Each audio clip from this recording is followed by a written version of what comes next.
షాద్ నగర్ వైపు ఉన్న మన స్వర్గసీమ వెంచర్లో ప్లాట్లు కొన్న వాళ్ళంతా సంతోషంగా ఉన్నారు. ఒక్కసారి విజిట్ చేయండి. Hi guys, welcome to I dream. నేను మీ చాణక్య. గైస్, విజయ్ దేవరకొండ అండ్ గౌతమ్ తిన్ననూరి వీళ్ళిద్దరు కాంబినేషన్లో వచ్చిన కింగ్డమ్ మూవీ, మరి ఈ మూవీ అయితే ఇప్పుడు రిలీజ్ అయ్యి ప్రేక్షకులు మరి ఎలా ఎంటర్టైన్ అవుతున్నారు అండ్ ఈ మూవీ ఎలా ఉంది అనే దాని గురించి కూడా మనకు రివ్యూ చెప్పడానికి మనతో పాటు కూడా ఉన్నారు సీనియర్ మోస్ట్ జర్నలిస్ట్ అలాగే ఫిల్మ్ క్రిటిక్ అయిన భరద్వాజ్ గారు. మరి సార్నే అడుగుదాం కింగ్డమ్ మూవీ విశేషాలు ఏంటో.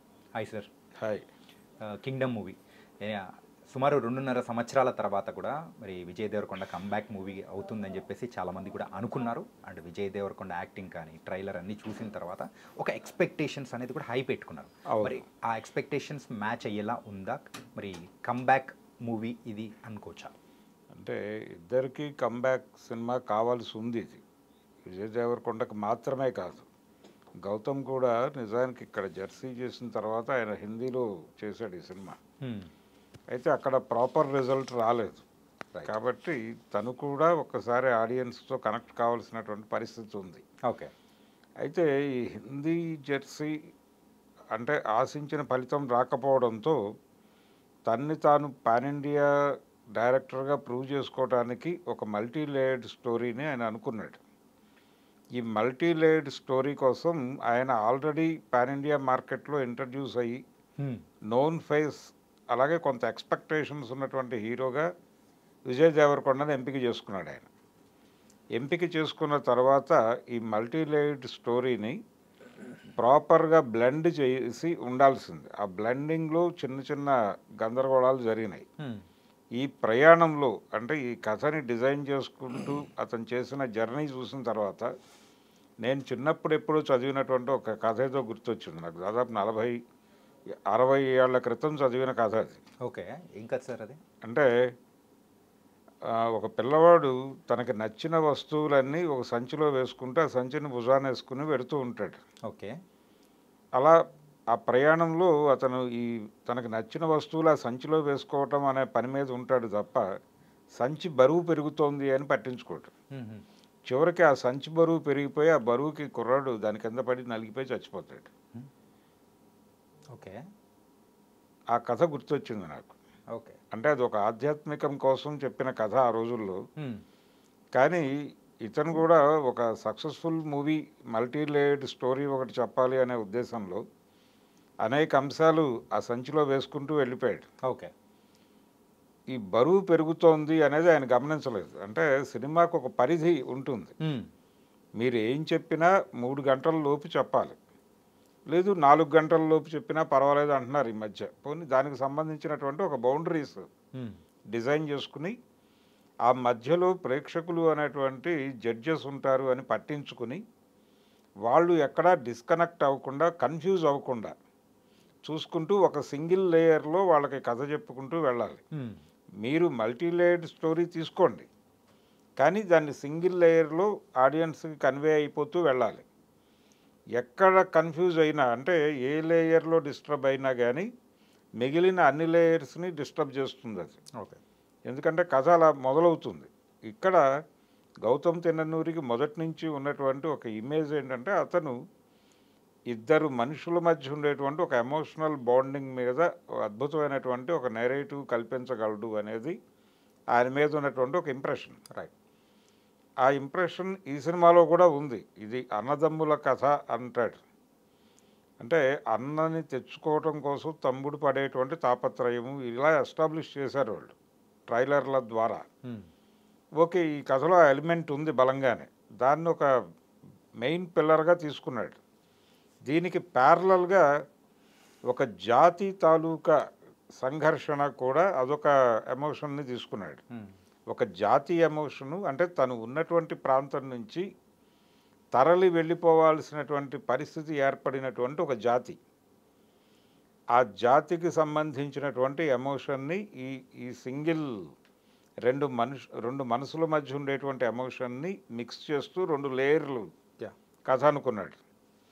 ఈ కథలో కాన్ఫ్లిక్ట్ ఉన్నటువంటి అంటే ఈ 2 క్యారెక్టర్స్ని 2 దేశాల్లో పెట్టాడు.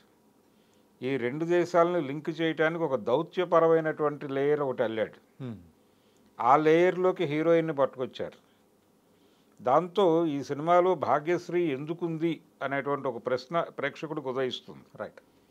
అంటే సీరియస్గా ఆడియన్స్ని కూర్చోబెట్టి ఎందుకుంది భాగ్యశ్రీ అని ఫీల్ అవుతున్నారు మీరంటే హీరోకి కుట్లేయటానికి అని చెప్పే ప్రమాదం ఉంది.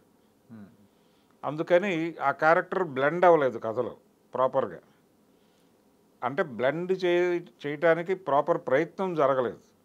అది ఒక థర్డ్ లేయర్ స్టోరీ అయితే దీనికి ఇంకొక లేయర్ ఉంది.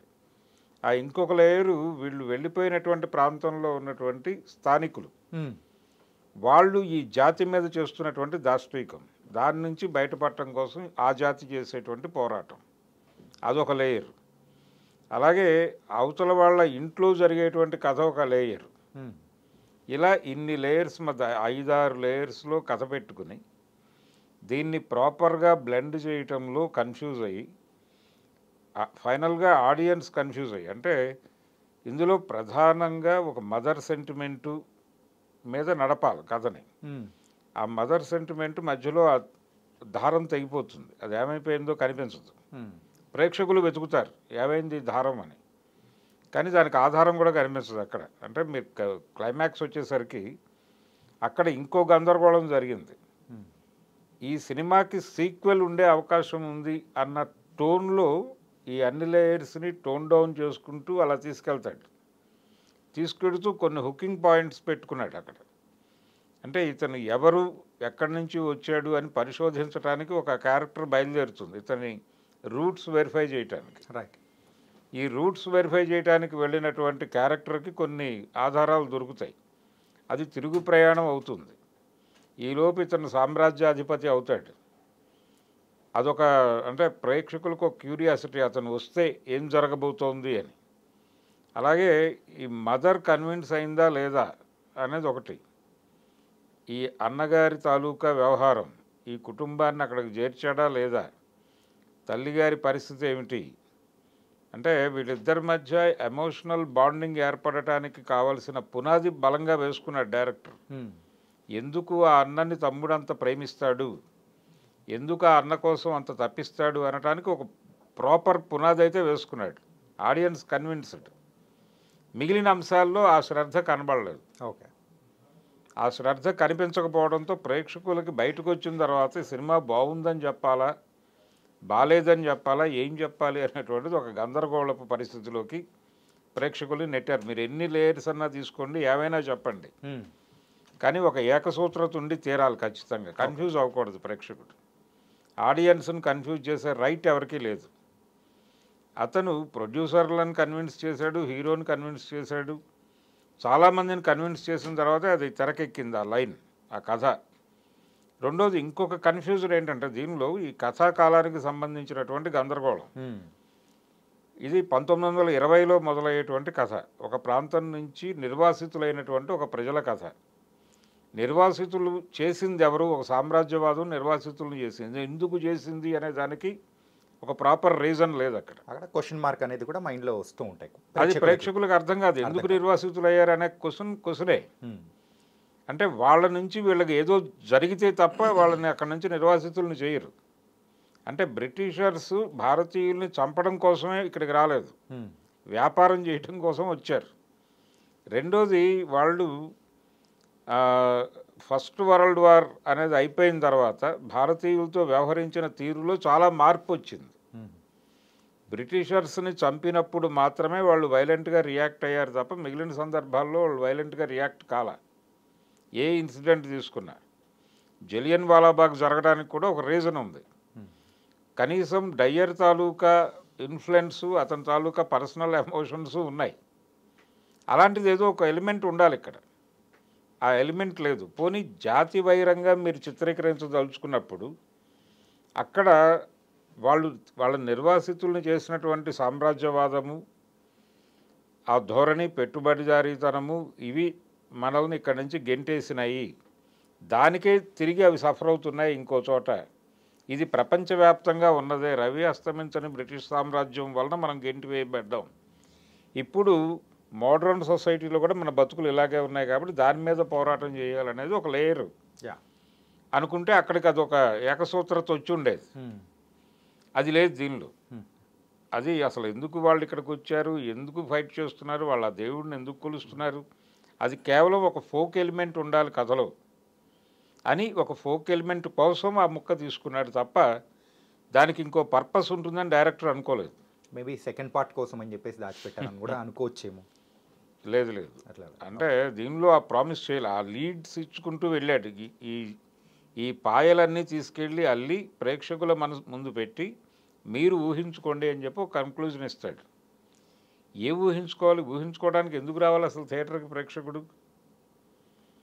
మీరు 100 ప్రశ్నలు వేసి ఇప్పుడు గతంలో అంటే ఒక సింగిల్ లేయర్లో ఒక కథ నడిపి డైరెక్టర్ ఒక కంక్లూజన్ ఇచ్చి ఇది నా కంక్లూజను, మీరు ఎలా ఊహించుకుంటున్నారో మీరు ఊహించుకోండి అని చెప్పి చిన్న వాయిస్ ఓవర్ పెట్టి ముగించిన సినిమాలు ఉన్నాయి గతంలో. అవి హిట్లు అయినాయి, ప్రజలు అద్భుతంగా చేశాడు డైరెక్టర్ అని చెప్పి నమ్మి చప్పట్లు కొట్టిన సందర్భాలు ఉన్నాయి. దాసరి గారి సినిమాల్లో ఆ ధోరణి కనిపిస్తుంది. ఏ క్యారెక్టర్ని వదిలిపెట్టరాడు, ప్రతి క్యారెక్టర్కి ప్రాపర్ డిజైనింగ్ ఉండాలి. ఇందులో కూడా వర్కౌట్ చేశారు, కష్టపడ్డాడు డైరెక్టర్, దానిలో నేను అతనితో వివేచించటం లేదు. కానీ మీరు తీసిన అద్భుతమైన సీన్లు అద్భుతమైన సన్నివేశాలుగా ప్రేక్షకులకు రిజిస్టర్ కాల. ఇప్పుడు ఆ వదిన గారి క్యారెక్టర్తో ఒక అద్భుతమైన డైలాగ్ చెప్పిస్తాడు. అంటే ఇక్కడ సాంప్రదాయం ప్రకారం నాకు పెళ్లిలో ఒక చీర పెట్టాడు మా ఆయన, ఆ చీర నాకు పెట్టింది కాదు, ఇక్కడ అత్తగారికి పెట్టాల్సినటువంటి చీర, మేము వాళ్ళకి ఇవ్వాలి, వాళ్ళు మాకు ఇవ్వాలి, ఇలాంటిది ఏదో పెట్టిపోతలు ఉంటాయి. ఎనీహౌ అది మీ మదర్ శారీ, నేనది ఈ గొడవలన్నీ సద్దుమణిగిన తర్వాత కట్టుకుంటాను, నీకు ఆ మదర్ లేని తనం కనిపించకూడదు కదా అంటుంది. ఆ సన్నివేశాన్ని చాలా ఎమోషనల్గా ఒక చిన్న బిల్డప్తో చేసుంటే అది జనాలకు రిజిస్టర్ అయ్యేది. ఇలాంటి కొన్ని ఎలిమెంట్స్ పట్టుకుని దాని మీద ఇప్పుడు ఇలాంటి బ్రదర్ అంటే అన్నదమ్ముల మధ్య ఈ బ్రదర్లీ రిలేషన్ మీద మంచి కథలు వచ్చినాయి ఇంతకుముందు. ఈ రీసెంట్ టైమ్స్లో వచ్చినటువంటి రంగస్థలం సినిమా చూసాం మనం. అది కూడా అనేక లేయర్స్లో కథ నడిచినప్పటికీ ఒక ఏకసూత్రత ఉంటుంది, అన్ని ఎమోషన్స్ ఉంటాయి దానిలో. హీరోయిన్ ఉంటుంది, హీరోయిన్కి ఒక హీరోయిన్ అనే క్యారెక్టర్ నుంచి ఆడియన్స్ ఏం కోరుకుంటారో ఆ ఎలిమెంట్స్ అన్నీ కూడా ఉంటాయి దానిలో. మీకు ఇందులో అసలు ఆవిడ ఎందుకుంది అనేటువంటి ఒక సందేహం వస్తుంది ఆడియన్స్కి. ఇలా చాలా క్యారెక్టర్లు ఎందుకున్నాయి, ఇవి ఎందుకు వస్తున్నాయి అనే కన్ఫ్యూజన్. అయితే ఈ కన్ఫ్యూజన్ మధ్య ఆర్టిస్టుల పెర్ఫార్మెన్సెస్ చూస్తే చాలా బాగుంది. అంటే విజయ్ దేవరకొండ తన క్యారెక్టర్కి పూర్తి స్థాయిలో న్యాయం చేశాడు, అతని పెర్ఫార్మెన్స్ చాలా బాగుంది. ఎక్కడ ఏ మోతాదులో నటించాలో, ఏ సన్నివేశానికి ఏ మోతాదులో వెళ్ళాలో తెలిసిన నటుడిగా అతను తెర మీద ఆవిష్కృతమయ్యాడు ఈ సినిమాలో. నటుడిగా అతను ఫెయిల్ అయ్యాడని నేనైతే అన్ను. అలాగే మిగిలిన ఆర్టిస్టులు అందరూ కూడా, భాగ్యశ్రీ కూడా తనకి ఇచ్చిన క్యారెక్టరు ఆ పరిధిలో తను నటి అనే విషయాన్ని ఈ సినిమాలో ఆడియన్స్కి కన్వే చేసింది. అంటే కేవలం గ్లామర్ కోసమే సినిమాకి రావద్దు నేను ఉంటే, నేను పెర్ఫార్మర్ని కూడా అనే విషయం ఆవిడ కన్వే చేయగలిగింది. అలాగే పర్టికులర్గా విలన్ క్యారెక్టర్ చేసినటువంటి మలయాళం ఇండస్ట్రీ నుంచి పట్టుకొచ్చారు వెంకటేష్ అనే కుర్రాడు. అతను ఒక పవర్ఫుల్ విలన్ని చేశాడు సినిమాలో. సో అతనికి తెలుగు సినిమా అతన్ని వినియోగించుకుంటే ఉపయోగపడేటువంటి నటుడే. అతను ఒక కొత్త ఏరియాలో మార్కెట్ని ఎక్స్ప్లోర్ చేయడం కోసం వచ్చానని చెప్పాడు ప్రీ రిలీజ్ ఈవెంట్లో. ఆ ప్రయత్నం సక్సెస్ అయింది. అతన్ని తీసుకురావటం, అతనితో పని చేయించుకోవటం, గౌతమ్ తిన్ననూరి కూడా సక్సెస్ అయ్యాడు. ఇలా అనేక విజయాలు కూడా ఉన్నాయి ఈ సినిమాలో. ఈ విజయాలతో పాటు కన్ఫ్యూజన్ కూడా క్యారీ అయింది. అందుకని ఇది ప్రాపర్ హిట్ అని చెప్పడం కష్టమే. యావరేజ్ టు అబవ్ యావరేజ్ నడుస్తుంది ఈ సినిమా అంతే. అంటే ఆల్రెడీ బుకింగ్స్ ఓపెన్ అయిన తర్వాత దీనికి 45% మాత్రమే రెస్పాన్స్ కనిపించింది. అయితే 65 అని చెప్పారు వాళ్ళు. జనరల్గా కొంచెం హైప్ ఇచ్చి చెప్పాలి కాబట్టి ఈరోజు వచ్చినటువంటి టాక్ ఆధారంగా అది పెరగటమా తగ్గటమా అనేది డిసైడ్ అవుతుంది. కానీ ప్రేక్షకులు కన్ఫ్యూజన్తో బయటకు రావడంతో ఇది అక్కడే స్థిరపడి ఇంకో 3-4 రోజులు సినిమాలేవి లేవు కాబట్టి ఇది క్యారీ ఫార్వర్డ్ అయిపోతుంది. సార్ ఈ మూవీ పాజిటివ్స్ విషయానికి వస్తే మీరు ఏం చెప్తారు సార్?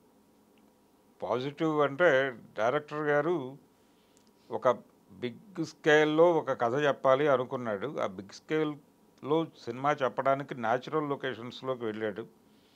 అది ఆ డిజైనింగ్ బాగుంది. ప్రతి వరల్డ్కి తీసుకెళ్ళిపోయారు. తీసుకెళ్ళాడు. అంటే ఆ వరల్డ్లోకి తీసుకెళ్ళటం అనే పేరుతో శ్రీలంక తీసుకెళ్ళాడు ఆయన. లొకేషన్స్ అవి బాగున్నాయి. అంటే థియేటర్లో కూర్చున్న ప్రేక్షకుడు స్క్రీన్ నుంచి డీవియేట్ కాల. ఓకే. ఆ మేరకు టెక్నికల్గా సినిమా బాగుంది. టెక్నికల్గా అన్ని క్రాఫ్ట్స్ చాలా మంచి కంట్రిబ్యూషన్ ఇచ్చాయి ఈ సినిమాకి. అలాగే ఆర్టిస్టుల పెర్ఫార్మెన్స్ బాగుంది. ఇవన్నీ ప్లస్ పాయింట్లే, సినిమా నిలబడటానికి దోహదపడినవే ఇవన్నీ కూడా. కానీ మైనస్ పాయింట్ ఏంటంటే ఈ బ్లెండింగ్ ప్రాపర్గా లేదు. ఈ మల్టీ లేయర్డ్ స్టోరీ దీన్ని ఏకసూత్రంలో చెప్పటంలో మీరు ఎన్ని కథలైనా చెప్పండి, వాటన్నిటినీ ఒక సింగిల్ లేయర్లో సింక్ అయ్యేలాగా నడపాలి. కన్ఫ్యూజన్ ఉండకూడదు. ఈ క్యారెక్టర్ ఏమైపోయింది ఇందాక అని ఆడియన్ అనుకోకూడదు. అలాంటి ఒక చిన్న కన్ఫ్యూజను, అది ప్రేక్షకుల ఊహకు వదలకూడని విషయాలు వదిలేరు. అవి రెండు మైనస్లు. అందుకని ఆ మైనస్లు ఎక్కువ పే చేస్తాయి అనేది నా భయము, అనుమానము. ఓకే. కొంచెం ఆ ఏరియాలో శ్రద్ధ పెట్టి ఉంటే సినిమా డెఫినెట్గా మంచి సినిమా అయ్యేది. Okay, nice sir. And Kingdom movie గురించి బోల్డెన్ విషయాలు అనేది కూడా షేర్ చేసుకున్నారు. అండ్ ఎప్పుడు రివ్యూలో చెప్పని ఒక పిట్ట కథ అనేది కూడా మీరు చెప్పడం అనేది కూడా చాలా కొసమెరుపు. So thank you so much for your review. Thank you.